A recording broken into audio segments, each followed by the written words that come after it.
Përshëndetje shikues të She's On Air në Top Albania Radio 100 FM dhe në kanalin 10 në Digital.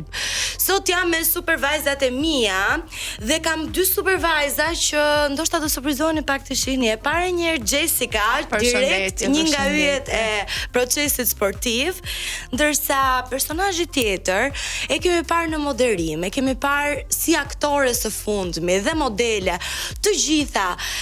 Eriola Doçi. Mirë se ju gjeta goca. Përshëndetje Eriola, mirë se erdhe. Më vjen shumë inati se unë zakonisht dëgjoja muzikë në makinë, por më janë bërë trend që të futem në Top Albania Radio dhe ta lë muzikën. Edhe e çuditshme kur kam qenë She's On Top, gjithmonë më thoshin një gjë shumë Eriola Doçi. Shikoj, kemi marrë të dyja. Po. Mund ta shohim tani se sa mund të ngjani ju me njëra tjetrën. Po flisja nga pamja. Si, po pra, nga pamja pra. Eriola, ti si mendon, ngjan do pak me Jessica? Gocat brune me tipare të errta. Po, kanë atë, po unë kam filluar t'i hap flokët e tani mund të mos duket shumë por që e kanë hijen. Këtu jemi gjitha brune përveç teje që nuk ngjan me mes jush. Eriola, në fakt një pyetje që mua gjithmonë dhe kam shumë qejf t'ia bëj gocave, sidomos ne që kemi qenë pjesë e She's On Topit, sa të merr malli ndonjëherë për She's On Topin? Më merr malli në fakt se gjithmonë fillesa jote, zëna filla jote mbetet në memoria dhe në zemër dhe patjetër që po, por ma shuani çmallin, ma shuani mallin, ja u emocionova ju duke parë që She's On Top ka vazhduar prej vitesh e vitesh edhe duke pa dhe goca që angazhohen edhe në televizion, radio edhe në punë të tjera sociale. Kështu që është okay, kështu që ikën pak a shumë kjo. Po, fillon pastaj zbet edhe po gjithmonë ngelet ajo. Ngelet aty, s'ka litur. Eriola, këto kohë e distancuar nga ekrani, si ka qenë kjo periudhë për ty, më e qetë, më sfiduese? Sfiduese dhe uroj të jetë e qetë këto ditë sa janë edhe festat. Dhe deri nga fundi dhjetorit, ka qenë sfiduese sepse ndërmora përsipër një projekt për të cilin më desh të investoja në shumë aspekte një vit e gjysëm kohë. Por që ja vleti mendoj. Dhe ato emocionet pastaj pas ka shumë punë që janë ato thua, punova sa punova, po të paktën ja vleti. Ja vleti sepse isha, le të themi, e virgjër në fushën e filmit. Ishte eksperjenca e parë për mua që të bëja, pastaj vështirësia dhe sfida ishte që të bëja edhe producenten edhe aktore në të njëjtën kohë dhe në të dyja si përmarrjet isha, le të themi, nuk isha e njohur me këtë gjë. Mes producentes dhe aktores, cilën do bëje prapë dhe cilën nuk do ta merrje më? Aktoren do bëja. Mendoj që karakteri tim mund t'i veshë shumë personazhe të ndryshme dhe të cilat mund t'i rrini në masën fix. Për shembull, unë erdha me një personazh gocë fshati, e thjesht, gjë që unë me daljet e mia televizive nuk e kam treguar as pak, kështu që mendoj që ishte një Sa gocë fshati je ti brenda vetes? Po tani po të më njohësh, më shumë do thoja gocë e thjesht, me atë përditshmërinë që dua atë vajzën e thjesht,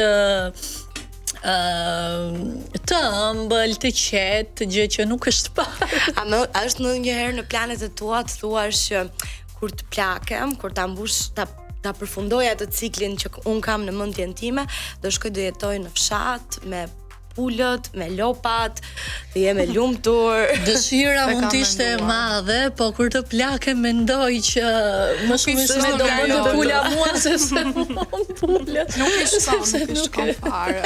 A ka qenë kjo periudhë distancimi më shumë për karrierën apo edhe për zemrën, Eriola? Jo, fatkeqësisht ka qenë për karrierën, periudhë distancimi. Që nuk kemi një të re nga zemra. Jo, jemi mirë. Qa po të bënd të të buzëqesësh ka shumë këto kohë? Po ja, energjia juaj këtu fillimisht. Ne s'na keme vetën shtëpi, Eriola.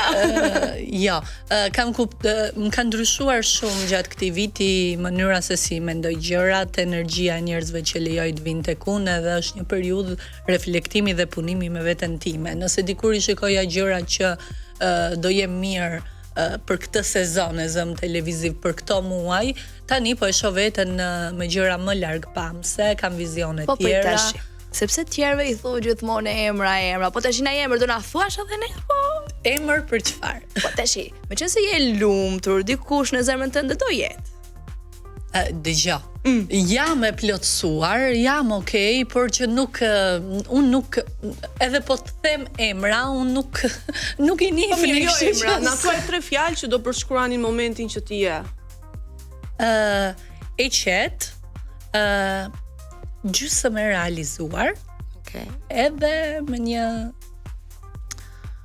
me një etje për të rikthyer prapa të ku isha, fuqisha, më mirë. Është rikthimi në planet e tua për këtë vit? Po, më ka marrë malli shumë për ekranin, po shkruaj një projekt. Çfarë të mungon më shumë? Nuk e di, dëgjosh një botë e brendshme, më duket sikur të jesh në ekran për njerëzit që e duan. Nuk është thjesht ekrani trampolin apo të njohin njerëzit, të bëhesh e famshme, jo. Lidhet me atë ndjesin që ti e ke si motivim për të zgjuar të nesërmën, për të bërë gjëra të bukura, edhe unë e kuptoj që është një vokacion i brendshëm i imi që unë dua të jem prapa aty, se provova të jem dhe të largohem.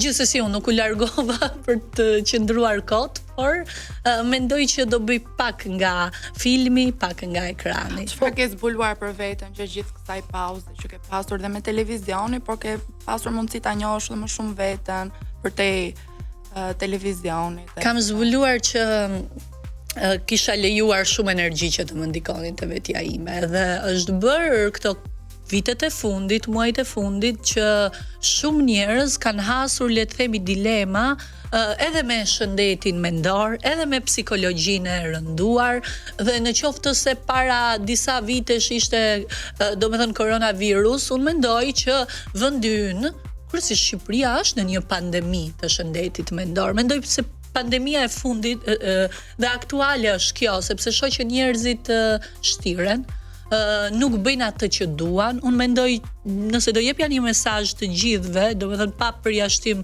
race gjinie, gjithë njerëzve, do ju thoja që merrni një periudhë bosh në jetën tuaj që të kuptoni se drejt çfarë rrugë duhet të shkoni, në qoftë se jeni mbi 25 më shumë, se s'po e them për adoleshentët cilët nuk e dinë se çfarë thirrje dhe vizioni kanë për jetën. Po në qoftë se ta marrim pas kësaj pauzës që ti pate, a mendon domethënë në momentin që ti do rikthehesh, ke arritur të bësh atë vetë kontrollin tënd që kjo është pauza ime dhe pse unë jam gjatë gjithë kohës në punë apo e përkushtuar kundrejt gjërave që unë dua, ama nuk e lë veten time më në plan të dytë. Jo, nuk e lejoj. Primare jam unë, është vetja ime, pastaj vin familja dhe pastaj puna, partnerit tjerat janë në plan tretësor.